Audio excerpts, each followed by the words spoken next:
All right, let's pivot over to games of the week because we have some really good ones. Carolina is going on the road after an impressive win against Tennessee after getting blown out the week before. This is one of my favorite bets this week. I love Green Bay in this spot because Same here. because it's more of a spot bet here. And what I mean by that is if I was to just eliminate the teams, I would go with the team who's in this spot. And the spot I'm talking about is we saw it last week with Carolina. 2 weeks ago, Carolina comes off the bye. A lot of people were picking upset over San Francisco. They get pummeled. They get embarrassed. They come home. They cover against the Titans. What do we have this week? Deja vu, but it's the Packers' turn. Packers go out west. They get embarrassed by the Chargers. Now they come home. And they're a team who does play better at home. Aaron Rodgers. You know, Aaron Rodgers on the road is a 500 quarterback in his career? Whole career. Yeah. Would you have guessed that? No, not at all. Dude, he's a 500 quarterback on the. I'm blaming Mike McCarthy for everything. That's it. It's just unbelievable. Like, I was listening to that. He might be one game above now, but I remember hearing it at one point this year that he was 500 on the road. But I just like this spot. McCaffrey has been running wild. Arguably, he's in the discussion for MVP. He's clearly the fantasy MVP. But what do you think Green Bay got to do in this game? Is it just every approach to the Panthers being like, yo, stop 22? Pretty much, but it's easier said than done, obviously. I think just put Kyle Allen in third and long situations. I think Kyle Allen has regressed a lot these past few weeks. He was fortunate not to throw a couple interceptions against Tennessee. He missed DJ Moore bad on the go route. He should have been picked off by, I believe it was Malcolm Butler. I think Kyle Allen gets routed very easily. It's still someone that doesn't see the field all that great. I just think with Green Bay's pass rush with Zadarius Smith, Preston Smith, Kenny Clark, all those guys there, I think they could rattle Allen. It's just a matter of getting him in third and long situations. So if they can stop the run, which has been a huge issue in Green Bay, they've been run on quite a bit this year, whether it's by the Eagles or I think Melvin Gordon had a lot of success last week. So I think it's just a matter of putting them in third and long situations. That's going to be the make or break. And just trying to, obviously, whenever you, in these type of games, you want to win the turnover battle. But in particular, this one, because if they could get a short field and let Rodgers do his thing, that would be huge. Because I do think Carolina's offense line can get at it. They do have some flaws there. And given that Green Bay's person, I think Mike Penn's actually one of the better D coordinators in the league as well. So I can see the reason why I like Green Bay so much is I think they could really rattle Kyle Allen. I think this is a game where you're going to see Kyle Allen crumble. You're right that it's easier said than done stopping McCaffrey because, you know, even he's one of those guys that he's just eventually it seems like he's gonna make a play, right?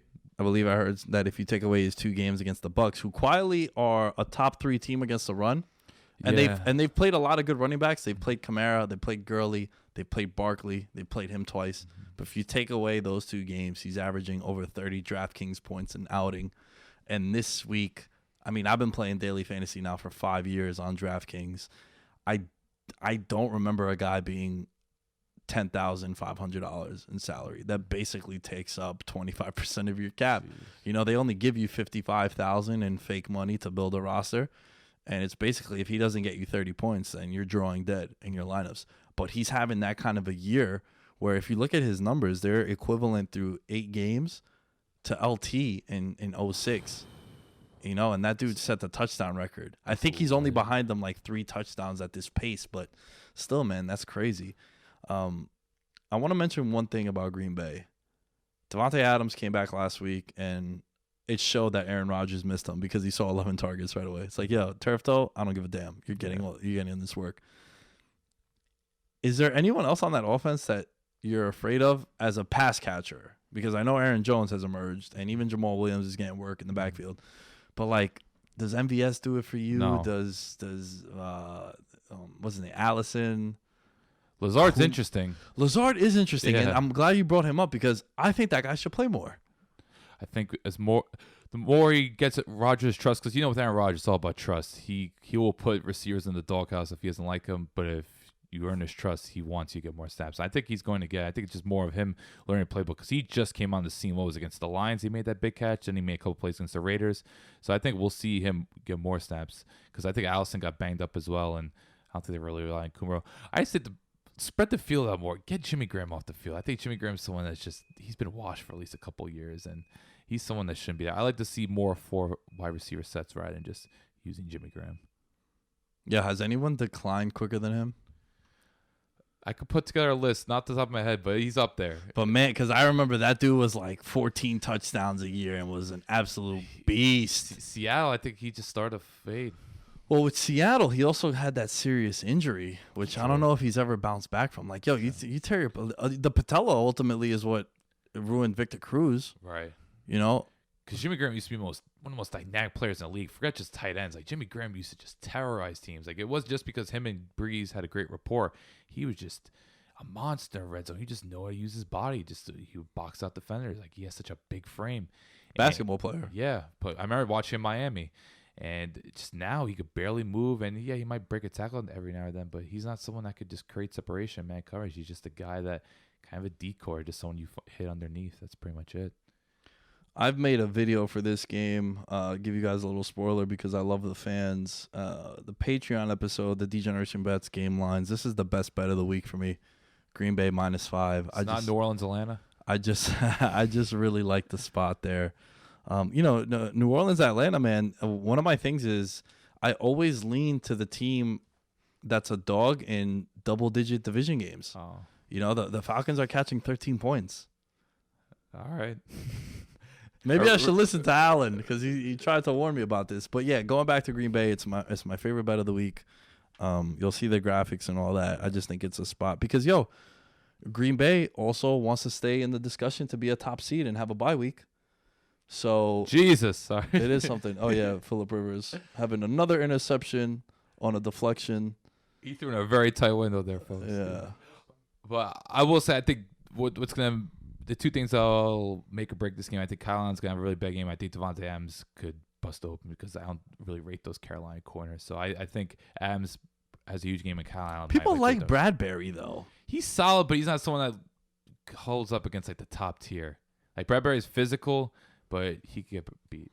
So I think Adams has a big game, and you see Zadarius, Preston, all those guys get after. You might even see a couple of picks. Maybe Jair Alexander does this thing. This next game, Minnesota on the road against the Dallas Cowboys. I don't know what to do here. I gave a pass on this game on betting. I don't know because Dallas hasn't beaten anyone good yet. They beat the Eagles. I'll give them that. And I don't trust Kirk Cousins on a primetime game. We also did count Thielen's likely going to be out, and Cooper just had MRI. Yeah, and isn't it kind of random, right? Yeah, because he was running to end zone just fine Monday night in MetLife. Yo, most important person to Dak Prescott's success, in my opinion. Oh, yeah. There's no denying that. Amari Cooper. That's why Booger McFarland was talking about Zeke being the most valuable player on Dallas. I'm just like, this is why I really have to mute Monday Night Football. If you look at last year, Dak Prescott's numbers prior to getting Amari Cooper and then post Amari Cooper, it's substantial, right? And also, they did go on that winning streak. I believe it was 7 of 8 they won. I remember they lost to Tennessee on Monday night. They might have just won. And then they won out, yeah. right? Yeah, and Amari Cooper, Zeke was there the first half of the year, right? But it's just that it's a guy who him and Dak connected instantly. Yeah. If I was Dallas, I would not let Amari go if I have intentions of keeping Dak, right? That's a whole nother conversation on what's going to happen there. But I do think that Amari Cooper is very, very important to that offense. And even Michael Gallup too. Like that 2-3 week window early on in the year when Gallup was out, ultimately they beat the Dolphins, but that first half was a little sluggish because Gallup didn't play. And he's a guy that's very important because he's a field stretcher. On the flip side, Really good after a catch as well. Kirk Cousins, I just don't trust him in primetime. So, Alan, who do you got winning this game and how? I wish we had more news because I think both injuries are key. Because I don't think Thielen's been ruled out, but he's likely out. And the fact that Cooper had another setback is really concerning. So you just have to trust what defense you trust more, what O-line do you trust more. So I'm leaning towards Dallas just because I think they could at least – because both teams have very good pass rushers. Like, man, DeMarcus Lawrence had a huge game against the Giants. He was going off. And I think getting Michael Bennett now is big. I can see Bennett really causing problems against that Vikings interior line, which is not very good. I think just the fact that the Vikings O-line still looks shaky and Dallas still has one of the best O-lines kind of is going to change the game. And I don't know. Minnesota, they could still be get at. The secondary is not as stable as it once was. Rhodes starting to look a bit washed. I don't know. He's allowing a lot of big plays. Rhodes open. Yeah, Trey Wayne's trying to cover Tyreek Hill. Good luck with that. And I don't know. I think Minnesota's defense, you're starting to see a couple pieces falling. And I think Dallas, not just because they have home field, but I think just between them having the O-line and just I think they could still produce enough turnovers defensively against Kirk Cousins, who you just don't know what to expect when he's on the road in a big game. So, yeah, I'm going to go Dallas. Man, I really have no idea. And this is big for playoffs.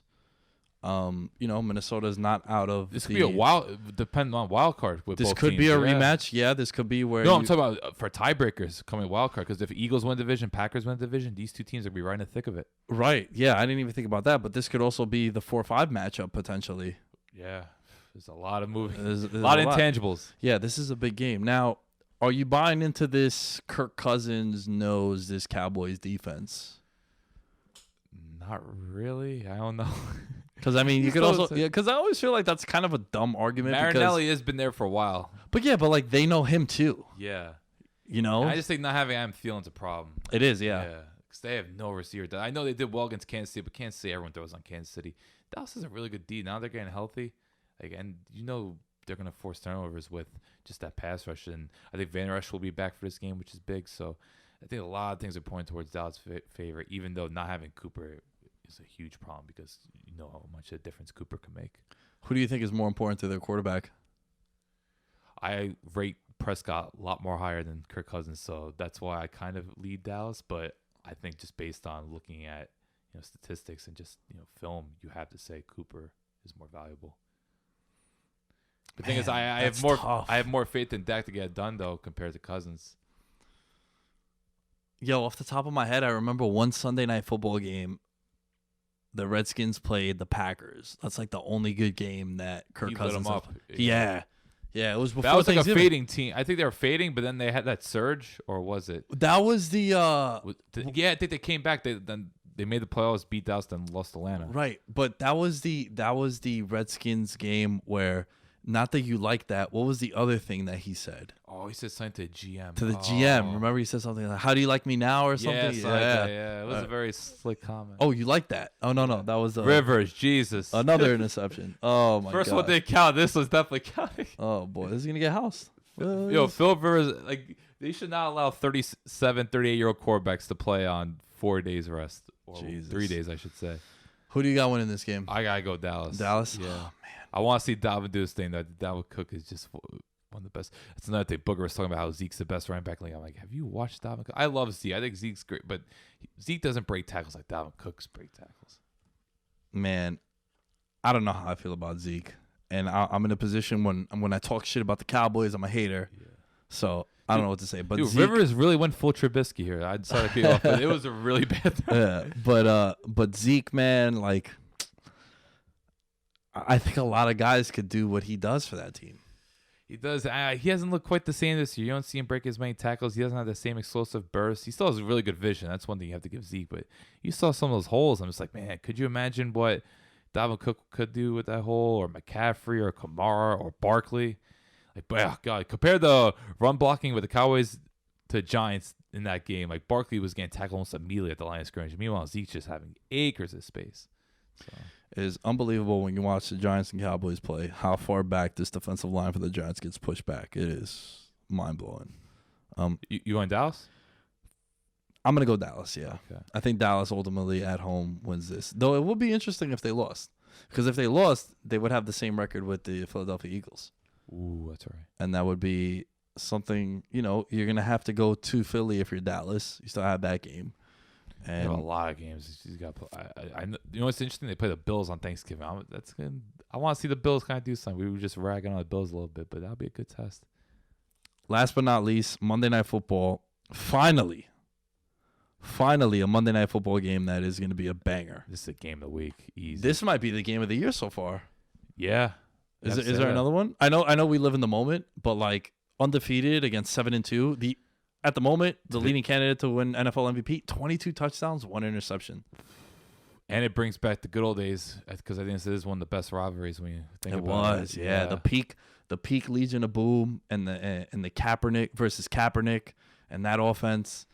That was good. Patrick Willis, Sherman's Bowman. still involved on the other side. Yeah. Wow. Yeah. That's right. So I just think there's a lot of nostalgia going into this game, but it's just knowing that these are two premier teams. Even though I really think Seattle's flawed. Like we've seen Seattle past few weeks. That defense, we knew it wasn't good going into the year. They're legitimately bad. Well, they're getting bailed out by Russell Wilson. Yeah, Russell Wilson to Tyler Lockett's like the most sure thing in the NFL right now. It is crazy how he's a great receiver. Like I don't think you could say he's a good receiver anymore. I think he's a great receiver. And especially with Russell Wilson, even when Russell Wilson's buying time, it seems like Tyler Lockett always finds a way to get open, a little bit of space, and the completion percentage is like astonishing. He just hits him on those crosses. And also perfect like touch. Yeah, and dude, it's not like, I don't want to hate on Drew Brees and Mike Thomas, but a lot of their stuff is underneath. Like you're talking about, these are shots downfield. These are very tight window throws. Tough throws that he's making to Tyler Lockett. Some of the throws hit against Atlanta and Tampa Bay were just jaw dropping. And even the throw against the Rams in the back of the end zone, that was crazy. And Russell Wilson, man, he just continues to. I sensed a FU attitude from him this year because now he doesn't have the excuse of the Legion of Boom to bail him out. It's no longer Marshawn Lynch's team. It's no longer you have those guys in the back end that bail you out on defense. It's basically Bobby Wagner and Russell Wilson that are left from that core team that made the Seahawks what they were 5-6 years ago. Now I think Russell Wilson is just like, yo, I'm going to show you guys how great I am. Some people were a little hesitant to, I wouldn't say to give him that contract, but he wasn't up for that contract yet, And they're also going to get Josh Gordon into the mix. Very exciting. He's always been a big X factor, but I think in this offense, like such a guy like DK Metcalf, you can run crosses with both of them, those two big bodies, and then Lockett. There's a lot of excitement going on in Seattle, and their old line's not as bad as it once was. I think Dwayne Brown's been a huge. They got him in 2017, but you see now that Wilson isn't as jittery in the pocket. There's times where Wilson would just bail out of the pocket because he entrusts his protection. Now you see him, he's trusting his protection. He still gets pressure quite a bit, but there was a point where Russell Wilson would just be bailing out of clean pockets just because he was just scared. He was like, oh, I'm about to get hit. Now he's a little more confident back there. But I do wonder with this game, though, they are going against the premier pass rush. We might see Wilson scramble a lot more than he has been this year. Yeah, this is probably, I think, the best defense in football that he's going up against. I'm not going to overreact to what happened to the Patriots on Sunday Night Football, but I was saying that, you haven't really played anyone good yet. You played an offense in Baltimore, and it kind of exposed New England a little bit. And I do think that when you're looking at the Niners, don't you see a lot of similarities between the 2012, 2013, 2014 Seahawks and this Niners team? Oh, there are definite similarities, especially when you look up front. I still think just the secondary. The secondary is not the... I still want to see... I just think that secondary has so much star power in Seattle. Right. Well, it's San Fran. Maybe we'll see more guys emerge. Like, I really like Weatherspoon, but for the most part, you just think of Sherman. That's pretty much... And Sherman, let's be honest, it's more like the name and the legacy. Like, he's still playing at a high level, but he's no longer...